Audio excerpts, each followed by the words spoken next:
what's up? It's Tuesday. I'm Jim here for TheRoughCuts, and today I'm reviewing the film The Sweatbox, a documentary about the making of the film The Emperor's New Groove, and how it was originally called Kingdom of the Sun, and actually had a completely different director, and was in production for forever, and had all these turnarounds, and the story completely changed, and it took 2 or 3 years to make, and it was a long, arduous process. And it was all captured in this documentary because Sting was doing the music for it, and he signed in his deal that his wife could make this documentary about the production of Emperor's New Groove. This film's really rare. I actually never got to see it until this week, and someone posted it on YouTube. It has since been taken down, unfortunately. But it's really, if you have any interest in animation, or you are an animator, this is a great film to watch. As the film started, you have Kingdom of the Sun, which is going to be directed by Roger Allers. He was the co-director of The Lion King, and he had been the head of story on Aladdin and Beauty and the Beast. So he was a big guy at Disney at the time, and you'd think they'd give him some respect and let him flesh out his vision, which is something that Pixar did, is that if Andrew Stanton or Brad Bird or Pete Docter wanted to make a certain weirder movie, they'd let them do it, and they'd give them the cachet. And at this time, Disney, this is kind of the falling of the Disney empire. Pixar had already started, DreamWorks was starting, they weren't the top dogs in town anymore, and I think they didn't really know what to do, because you'd think you would hold on to a director. The executives seemed kind of stupid to me. They both kind of looked alike, which was creepy enough. One guy had a mustache and glasses, and the other guy didn't, but they looked similar that for a little bit I thought, are they the same person? They look almost related. That was creepy. And one of them just didn't seem to know, the guy without the mustache didn't seem to really know anything about story. It felt like he was just complaining for the sake of complaining in certain places. They're later on in the process of the film, and I think he says something about well, why would it be more interesting if he had this family? And this other executive argues with him, and you're looking at him of course, you want him to see his family at the certain points. It's a kids movie, and you're looking at him it doesn't, I don't think they really understood story. I didn't feel like he really knew what he was talking about.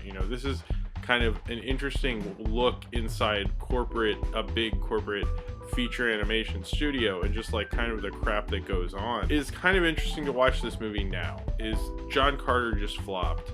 They let Andrew Stanton do whatever he wanted on that film. And for the most part, animation directors now get a lot more respect than they do then. Lion, the Witch, and the Wardrobe and Mission Impossible were both directed by directors who start out as animators.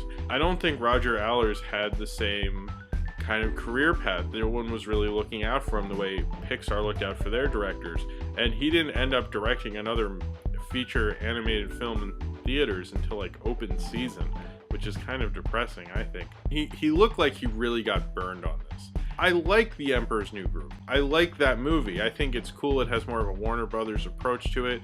I kind of like that there aren't too many songs in it. I think it kind of worked out in the end, and I feel like maybe I would not have liked Kingdom of the Sun. So I don't really agree with studio tangling and being super involved. I don't really think it works.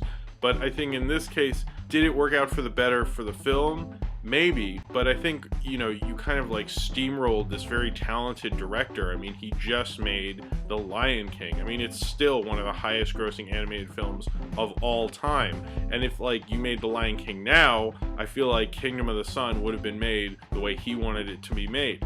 But because it was, the late 90s, I guess nobody really cared. They completely changed this movie. It was a big epic. Owen Wilson was involved. He recorded voices for this, and that never ended up in the film.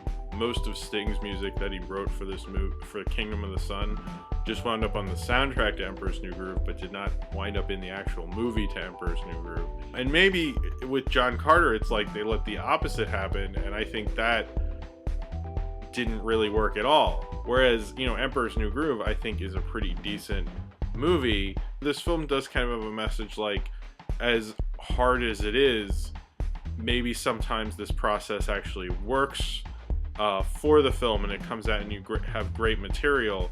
But I don't know if I really agree with just kind of you have this director who really helped your company and gave your company this huge hit. Maybe switching the director and having Mark Jindal do it. He had just done Cats Don't Dance, and he wasn't really a Disney director, but I thought that kind of loosened it up, and I like The Emperor's New Groove for its style and how it's kind of a different Disney movie. So it's like I'm kind of conflicted with this film because I don't really agree with what they did to Roger Allers in this film. I think that was really a shitty thing to do. You see how frustrating some of these major studio kind of corporate funded movies are, because they go through like long stages of development and story meetings and test audiences and executives and all this stuff, and it shows you how frustrating the creative process really can be. So I really recommend it if you're interested in the making of movies or anything, if you can find it, which is really hard. I don't think I'll ever see it again. Apparently I saw a longer cut that isn't the same as the cut that people saw. Like, it played in a few film festivals, it played at a theater in LA for like a week.